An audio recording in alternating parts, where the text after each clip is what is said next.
Hello children, ମୁଁ Sarita Das from Lipol School. Children, ନବମ ଶ୍ରେଣୀର ପଦ୍ୟ ବିଭାଗର ପ୍ରଥମ ଚାପ୍ଟରଟି ଗାନ୍ଧାରୀର ଆଶୀର୍ବାଦର ମୁଁ ଅଧା ପଢ଼େଇଥିଲି ପ୍ରଥମ ପର୍ଯ୍ୟାୟରେ। ବର୍ତ୍ତମାନ କଳକାର ହୋଇଯାଇଥିବା ଅବଶିଷ୍ଟାଂଶ ଗୁଡ଼ିକ ପଢ଼େଇବି। ଏଇ ଯେଉଁ ଚାପ୍ଟରଟି ଲେଖା ହେଇଛି ଗାନ୍ଧାରୀର ଆଶୀର୍ବାଦ, ମହାଭାରତ ଯୁଦ୍ଧ ହେବାର କିଛି କ୍ଷଣ ପୂର୍ବରୁ ଯେତେବେଳେ କୁରୁଚୂଡ଼ାମଣି ମାଆଙ୍କ ପାଖକୁ ଯାଇଛନ୍ତି ଆଶୀର୍ବାଦ ମାଗିବା ପାଇଁ, ସେ ଯୁଦ୍ଧ କରିବା ପାଇଁ ଯିବା ପୂର୍ବରୁ ମାଆଙ୍କର ଆଶୀର୍ବାଦ ତାଙ୍କ ପାଇଁ ନିତାନ୍ତ ଆବଶ୍ୟକ ଥିଲା। କାରଣ ସିଏ ବି ଜାଣିଥିଲେ ଏହା ଏକ ଧର୍ମର ଯୁଦ୍ଧ, ଯେଉଁ ଧର୍ମର ଯୁଦ୍ଧରେ ଧର୍ମ ସପକ୍ଷରେ ଭଗବାନ ଶ୍ରୀକୃଷ୍ଣ ସହିତ ପଞ୍ଚୁ ପାଣ୍ଡବ ଓ ତାଙ୍କ ସେନାବାହିନୀ ଅଛନ୍ତି। ଅନ୍ୟପକ୍ଷରେ ଅଧର୍ମ କ୍ଷେତ୍ରରେ 100 ଭାଇ, ଯେଉଁମାନେ କୌରବଙ୍କର ଗାନ୍ଧାରୀଙ୍କ ପୁତ୍ର ଧୃତରାଷ୍ଟ୍ରଙ୍କ ପୁତ୍ର 100 ଭାଇ ଅଛନ୍ତି ଓ ତାଙ୍କର ସେନା ଅଛନ୍ତି। ସେତେବେଳେ ସିଏ ମାଆଙ୍କର ଆଶୀର୍ବାଦକୁ ନିଜର କବଚ ଭାବେ ପାଇବା ପାଇଁ ସେ ମାଆଙ୍କ ପାଖକୁ ଯାଇଛନ୍ତି ଓ ମାଆଙ୍କୁ ମଧ୍ୟ ଆଶୀର୍ବାଦ ମାଗିଛନ୍ତି। ମାଆ ମଧ୍ୟ ହସି ହସି ତାଙ୍କୁ ଆଶୀର୍ବାଦ ଦେଇଛନ୍ତି। ମାତ୍ର ବଡ଼ ଦୁଃଖର ବିଷୟ, ମାଆ ଆଶୀର୍ବାଦରେ ନା ତାକୁ ଜୟ ହେଉ ବୋଲି କହିଛନ୍ତି ନା ପରାଜୟ ହେଉ ବୋଲି କହିଛନ୍ତି। ସେ କେବଳ ଗୋଟିଏ ସତ୍ୟ କଥା କହିଛନ୍ତି, ଯାହାକି ନିରାଟ ସତ୍ୟ କଥା। ସେତେବେଳେ ସେ ଗୋଟିଏ ହିଁ ଆଶୀର୍ବାଦ ଦେଇଛନ୍ତି, ଯାଅ ବୀର ରଣେ ଧରଣୀ ବକ୍ଷୁ ପାପ ରାଶି ହେଉ କ୍ଷୟ, ଅକ୍ଷୟ ହେଉ ପୁଣ୍ୟ ଜଗତେ ଧର୍ମର ହେଉ ଜୟ।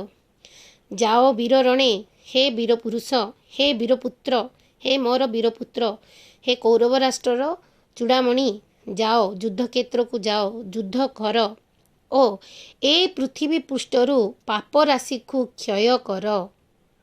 କିନ୍ତୁ ଯିଏ ନିଜେ ପାପ କରୁଛି ସିଏ କେମିତି ପାପ ରାଶିକୁ କ୍ଷୟ କରିବ? ଯିଏ ନିଜେ ଅଧର୍ମୀ ସିଏ କେମିତି ଧର୍ମକୁ ନାଶ କରିବ?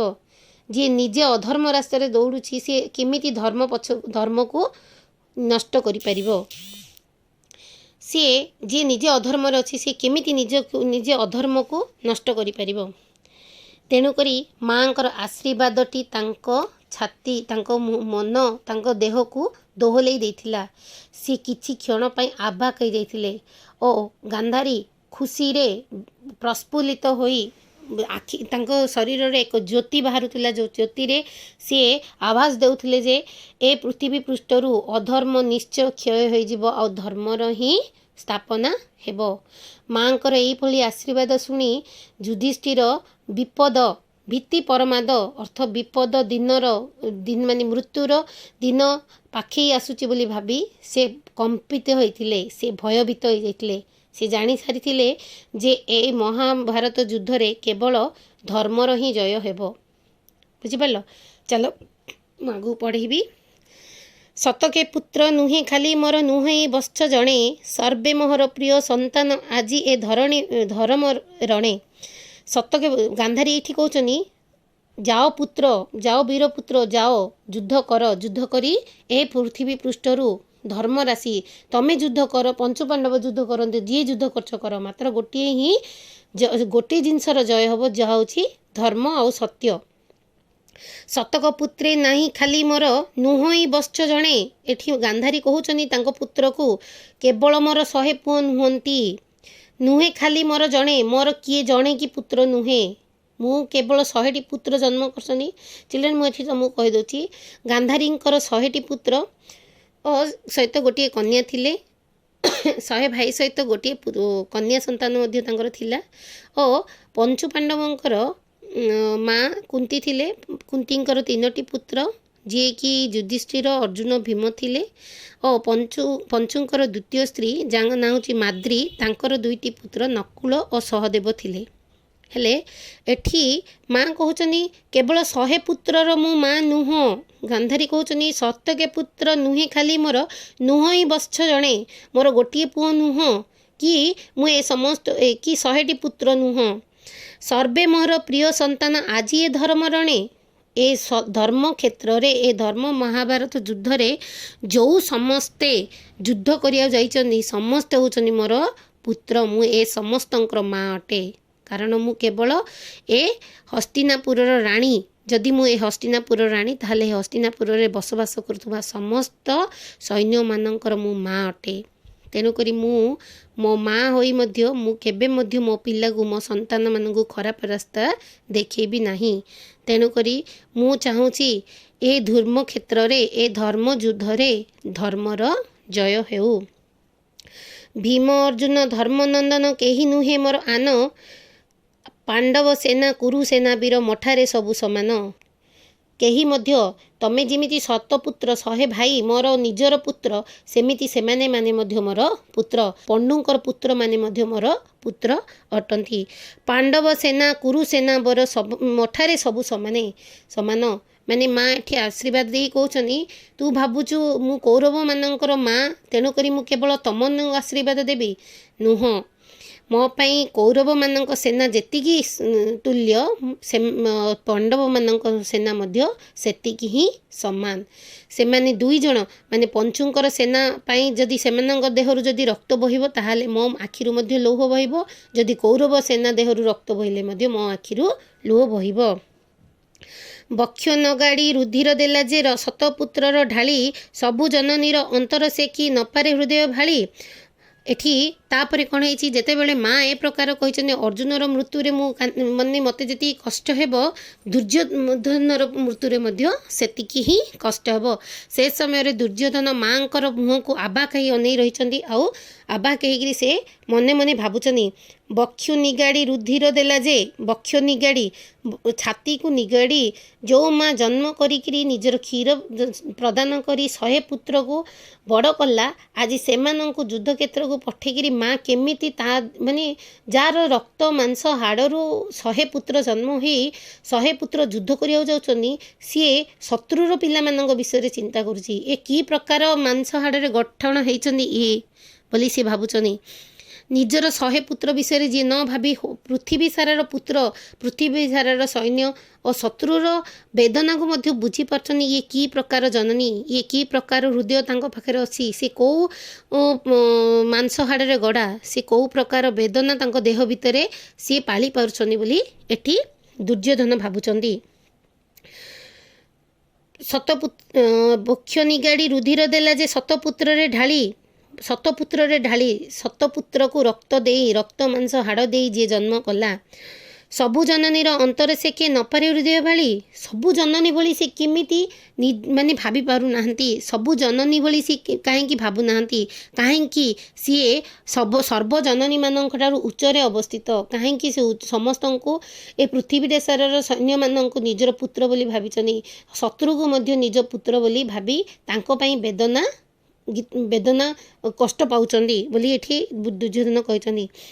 कुरु चूड़ामणि तनिधन जेते वेदना देवरे प्राणे, अर्जुन बध तहु उणा शोक देव नाही भले जाने। कुरु चूड़ामणि को कहउचनी माँ जेते बेले माँ एमिति दुर्योधन एमिति कहउचंदी, से समय गांधारी तांको पुओ को बुझे दउचनी, सुंदर भाव बुझाऊचनी कहउचनी कुरु चूड़ामणि तनिधन जेते, हे कौरव मानक चूड़ामणि, हे कुरुवंशर श्रेष्ठ, तनिधन जेते वेदना देवरे प्राणे, तू जदि मरी जाऊ, तू जदि तोर जदि मृत्यु घटुची ए युद्ध रे, तो मृत्यु रे मो देह जेतिकी वेदना पाइब, मु जेतिकी कष्ट पाइबी, मो देहरु जेतिकी रक्त माने मो आखिरु जेतिकी रक्त लुह तो नुहे रक्त बहिब, अर्जुन बध तहु उणाशोक देव नहीं भले जाने। जदि अर्जुनर सेमिति मध्य बध हो जाउची, एइदर तू मरी जाउछु किंबा अर्जुन मरी जाउछनी, दुहेंक पई मोर सेति ही कष्ट सेति ही वेदना हेबो, मो आखिरु सेति ही लुह रूपक रक्त बहिबो,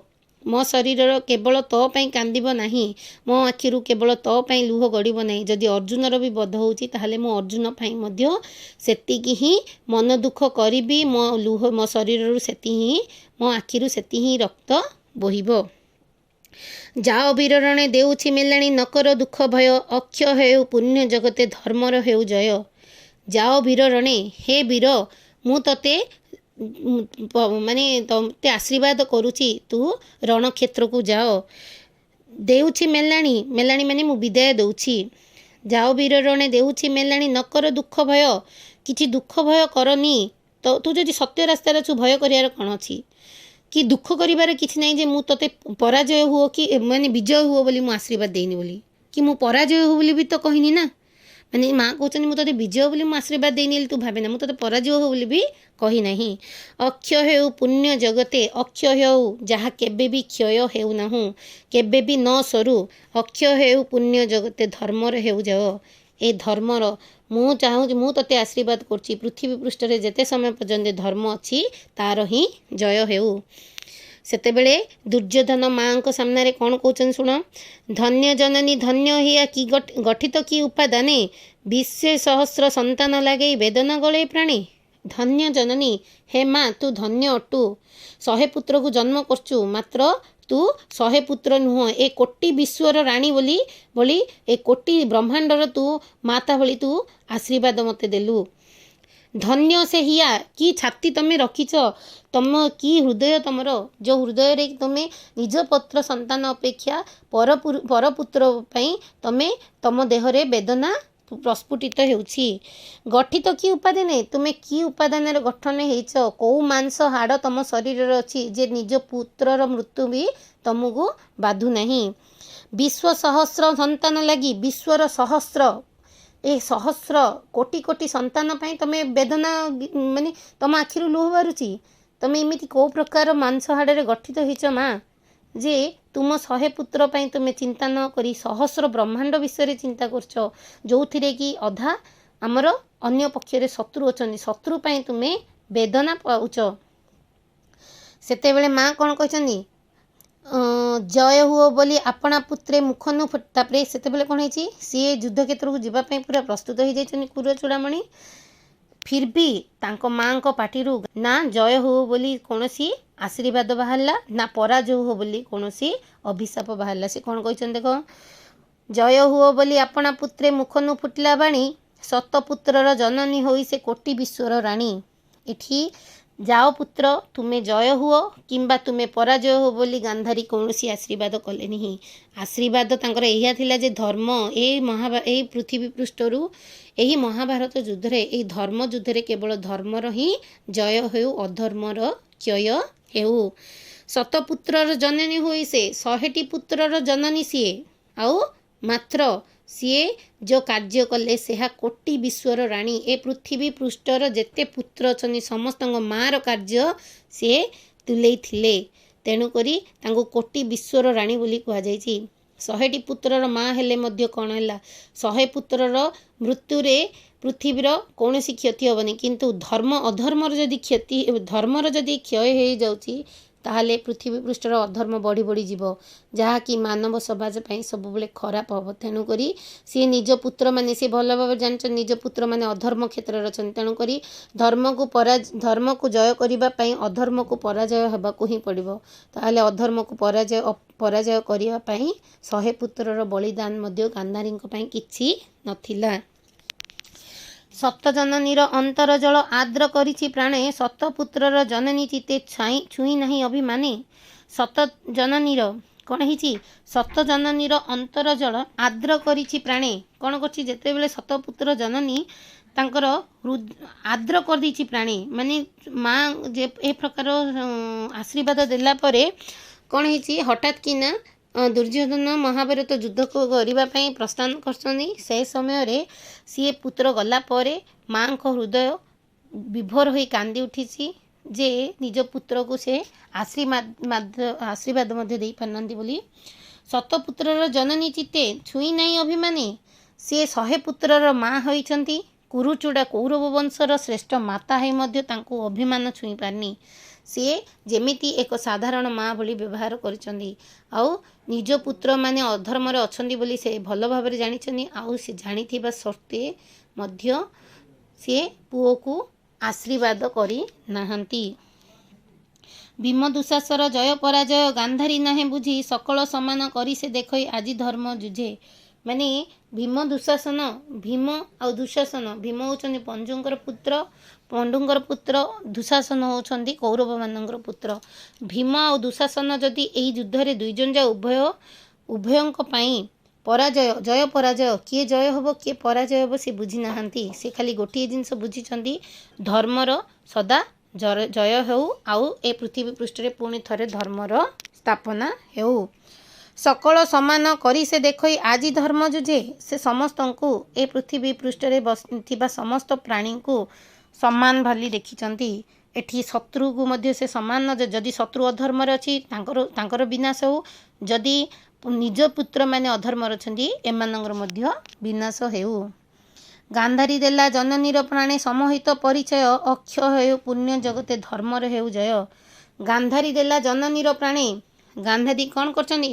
ଏ ପୃଥିବୀ ପୃଷ୍ଠରେ ଥିବା ସମସ୍ତ ମାଆଙ୍କ ପାଇଁ ସମହିତ ପରିଚୟ ଦେଇଛନ୍ତି। ସମସ୍ତଙ୍କୁ ଗୋଟିଏ ପରିଚୟ ଦେଇଛନ୍ତି ଯେ ଏ ପୃଥିବୀ ପୃଷ୍ଠରେ ଯେତେ ଦିନ ପର୍ଯ୍ୟନ୍ତ ସୂର୍ଯ୍ୟ ଚନ୍ଦ୍ର ତାରା ଏ ପୃଥିବୀ ଅଛି ସବୁବେଳେ ଧର୍ମର ହିଁ ଜୟ ହେବ।